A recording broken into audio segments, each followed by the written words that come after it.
Ujian Nabi Muhammad SAW berat sekali, sangat berat. Ujian yang paling pertama adalah yang paling berat itu beliau lahir dalam keadaan yatim, gak ada ayahnya. 6 bulan di rahim di perut ibunya sudah meninggal ayahnya Abdullah. Kemudian baru umur 6 tahun sudah meninggal ibunya. Dibesarkan oleh kakeknya Abdul Muttalib 2 tahun, umur 8 tahun meninggal lagi kakeknya. Setelah itu disponsori oleh pamannya Abu Talib dari 8 tahun sampai menikah umur 25 tahun dalam kondisi pamannya orang miskin. Sehingga mengharuskan Nabi Muhammad SAW waktu itu menjadi atau mencari pekerjaan, menjadi pengembala kambing. Dan beliau membantu pamannya dari umur 8 tahun sudah kerja untuk mencari rezeki gitu kan. Kemudian setelah itu beliau masuk menjadi seorang saudagar sampai akhirnya sukses. Umur 25 tahun menikah, dikaruniai 6 orang anak dari Khadijah. Wanita kaya, memuncak nikmat Allah SWT. Ujian sudah lewat, sekarang datang nikmat. Nanti akan ada ujian lagi gitu ya. Dan subhanallah meninggal istrinya di masa hidupnya.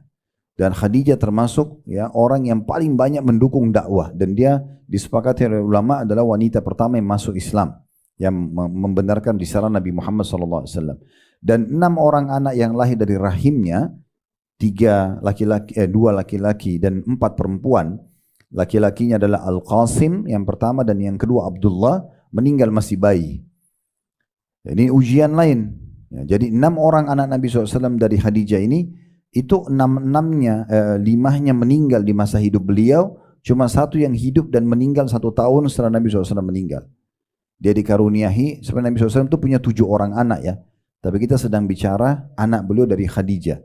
Karena anak yang ke-7 itu ada laki-laki namanya Ibrahim dari istri yang lain namanya Maria. Tapi yang jelas dari 7 anak ini 6 orang meninggal di masa hidup beliau. 3 anak laki-lakinya, 2 dari Khadijah, Al-Qasim dan Abdullah, dan Ibrahim dari Maria, semua meninggal. Ya, kemudian yang 4 perempuan, Ummu Kalthum, Ruqayyah, Zainab dan juga Fatimah, ini 3 yang pertama meninggal di masa hidup beliau, dan setelah Nabi SAW meninggal baru Fatimah meninggal. Musibah apa yang lebih besar daripada ini? Punya 7 orang anak, 6 meninggal di masa hidup beliau. Kan gitu.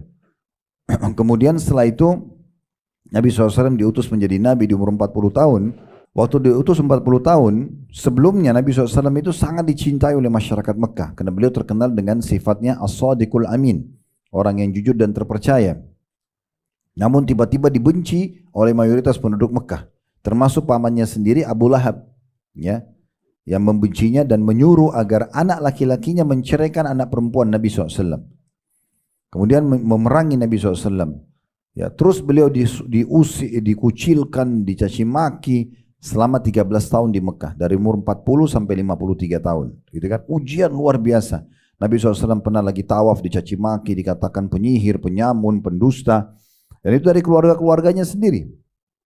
Sallallahu alaihi wasallam. Kemudian juga datang lagi ya, lagi sholat diinjak batang leher Nabi SAW, lagi sholat dituangkan kotoran unta, dan sekian banyak ujian-ujian yang datang. Setelah beliau hijrah ke Madinah pun akhirnya beliau mulai berkuasa menjadi raja pada saat itu 10 tahun di Madinah, tapi masih aja diganggu oleh orang-orang munafik yang tidak suka dengan Islam, dengan fitnah-fitnah yang luar biasa. Dan yang paling berat adalah kisah ifk. Disebarkannya gosip oleh Abdullah bin Salul, pimpinan orang munafik, bahwasanya istrinya Aisyah radhiyallahu anha berzina dengan Safwan, sahabatnya. Sampai Nabi SAW waktu itu bingung mau ambil keputusan apa, karena 6 bulan sempat wahyu terputus dari langit. Maaf, mungkin sebulan, saya mungkin keliru di poin ini, saya lupa ingat. Tapi yang jelas terputus wahyu dari langit beberapa waktu pada saat itu. Dan Nabi SAW coba mencari jalan keluar. Di antaranya beliau naik di atas mimbar, kemudian mengatakan, kenapa ya ada orang yang membicarakan keburukan tentang istriku, padahal sebenarnya aku tidak tahu kecuali kesucian dan kebaikan dia. Dan mereka membicarakan dan menuduh juga sahabatku, maksudnya Safwan, yang tidak pernah masuk ke rumahku kecuali bersamaku. Kenapa harus dituduh? Tapi akhirnya sahabat pun cekcok satu sama yang lain, saling menuduh di situ. Sampai akhirnya turunlah wahyu yang membela Aisyah radhiyallahu anha dari perzinahan tersebut dalam surah An-Nur, dan siapapun yang bahas surah ini pasti akan terlewatkan kisah ifk gitu ya. Sampai akhirnya terakhir di perang Tabuk sebelum Nabi SAW meninggal, orang-orang munafik berusaha untuk membunuh Nabi SAW, namun mereka tidak berhasil gitu ya. Seperti itulah kurang lebih gambaran ujian-ujian yang luar biasa yang datang kepada Nabi SAW. Baik, selanjutnya poin nomor 26. Bayangkan pahala yang besar dari kesabaran menghadapi musibah. Jadi selain malaikat